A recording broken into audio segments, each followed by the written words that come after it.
Hello दोस्तों, स्वागत है आप सभी का हमारे YouTube चैनल में। दोस्तों, आज के हम वीडियो में गणित कक्षा 10 निर्देशांक ज्यामिति के प्रश्नावली 7.2 के प्रश्न संख्या 5 को बहुत ही आसान तरीके से हल करेंगे। तो चलिए दोस्तों, अब हम स्टार्ट करते हैं। जैसे कि हमारा क्वेश्चन दिया गया है, यदि बिंदु 1, 2, 4, वाई,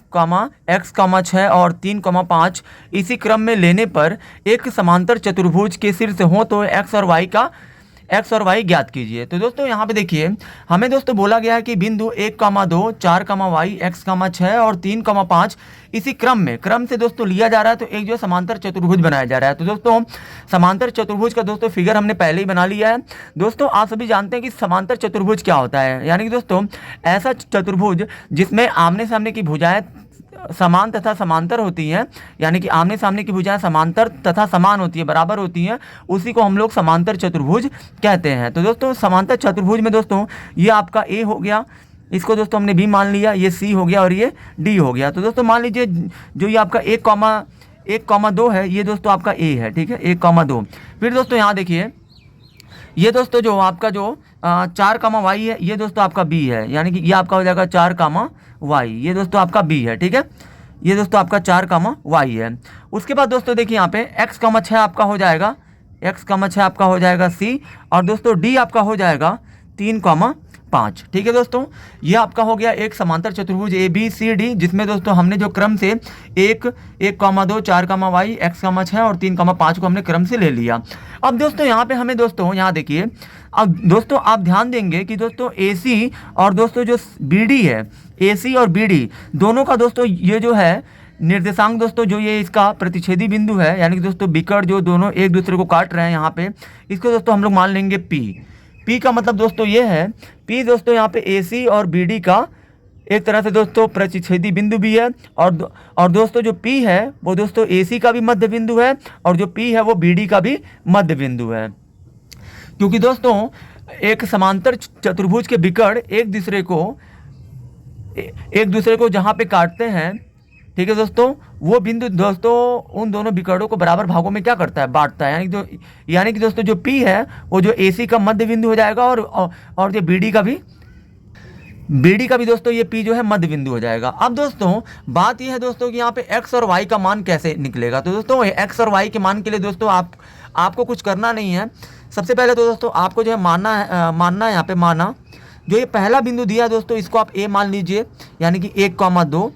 और दोस्तों जो दूसरा बिंदु दिया इसको आप B मानिए, यानी कि आपका दिया है 4, वाई, जो दोस्तों यहाँ पे क्रम से दिया है दूसरा। अब दोस्तों C आपको मान लेना है ये तीसरा वाला, यानी कि x, 6, और दोस्तों D आपको मान लेना है, D आपको दोस्तों मानना है आपको 3, 5 को, ठीक है दोस्तों, सबको हमने नाम दे दिया। अब दोस्तों उसके बाद दोस्तों x और y का मान निकालने के लिए दोस्तों आप क्या करिए, पहले आप AC का मध्य बिंदु निकालिए, यानी कि दोस्तों यहाँ पे आप लिखिए AC का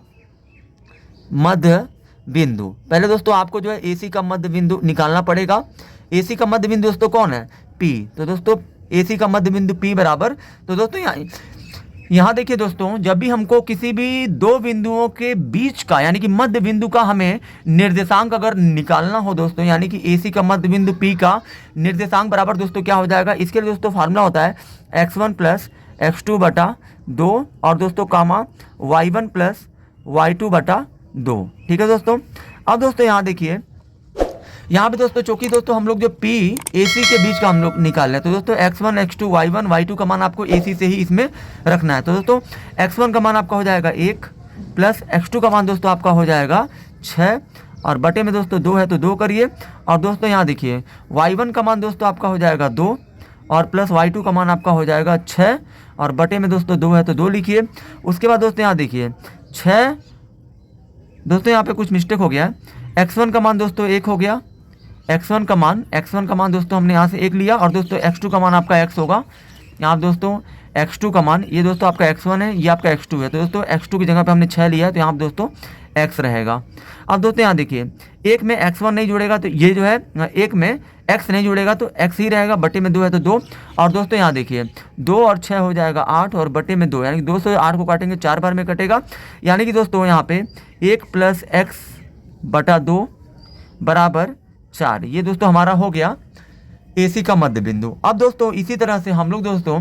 AC का मध्य बिंदु हमको P मिल गया। अब दोस्तों इसी तरीके से हम लोग बी डी का भी मध्य बिंदु ज्ञात करेंगे, यानी कि दोस्तों बी डी का भी मध्य बिंदु पी है। तो दोस्तों इसमें हमको बी डी को लेकर चलना पड़ेगा। तो दोस्तों यहाँ पे आपको लिखना है बी डी का मध्य बिंदु, बी डी का मध्य बिंदु P बराबर, तो दोस्तों यहाँ देखिए फार्मूला दोस्तों वही है, मध्य बिंदु के निर्देशांक ज्ञात करने का फार्मूला वही है, x1 प्लस x2 और बटा में 2, फिर दोस्तों आपका y1 प्लस y2 बटा में 2। दोस्तों यहाँ देखिए x1 x2 y1 y2 का मान दोस्तों आपको यहीं से लेना है, यानी दोस्तों BD से ही आपको लेना है। तो दोस्तों अगर आप BD में ध्यान देंगे दोस्तों, BD से अगर जो आप x1 का मान निकालेंगे तो दोस्तों x1 का मान आपका 4 हो जाएगा, प्लस x2 का मान दोस्तों आपका 3 हो जाएगा, बटे में 2 है तो यहाँ पे दोस्तों 2 रहेगा, कामा, फिर दोस्तों y1 का मान आपका हो जाएगा y, और दोस्तों y2 का मान आपका हो जाएगा 5। ये दोस्तों हमने जो है BD से दोस्तों हमने B और D से हमने x1 x2 y1 y2 का मान हमने लिया है। अब दोस्तों यहाँ पे देखिए 4 3 हो जाएगा 7 और बटा में 2, फिर यहाँ देखिए y में प्लस 5 नहीं जोड़ पाएगा तो ये आपका y प्लस 5 ही होगा, और बटे में 2 है तो 2। अब दोस्तों ये जो है इसके आगे हल नहीं हो पाएगा, तो दोस्तों इसको हम लोग ऐसे ही छोड़ देंगे। अब दोस्तों x और y का मान हमें ज्ञात करने के लिए अब दोस्तों आपको लिखना है अब AC का मध्य बिंदु बराबर BD का मध्य बिंदु, क्योंकि दोस्तों AC का जो मध्य बिंदु P है वही दोस्तों मध्य बिंदु P BD का भी है। तो दोस्तों यहाँ पे जाहिर सी बात है कि AC का मध्य बिंदु जो होगा वो दोस्तों BD के मध्य बिंदु के बराबर होगा, क्योंकि दोस्तों दोनों का मध्य बिंदु P ही है। तो दोस्तों दोनों में हम लोग P का निर्देशांक दोस्तों हमने जो AC का भी निर्देशांक निकाला है, फिर दोस्तों BD का भी हमने निकाला है। तो दोस्तों AC का मध्य बिंदु दोस्तों P था, तो दोस्तों AC का मध्य बिंदु हमारा क्या है 1 प्लस एक्स बटा 2 आया है, कॉमा, फिर दोस्तों 4 आया है, फिर बराबर BD का मध्य बिंदु दोस्तों यहाँ पे तो दिया ही आपका 7 बटा 2, कामा, फिर दोस्तों y प्लस 5 बटा 2। अब दोस्तों यहाँ पे आपको क्या करना है, सिंपली सा दोस्तों यहाँ पे आपको करना ये है कि दोस्तों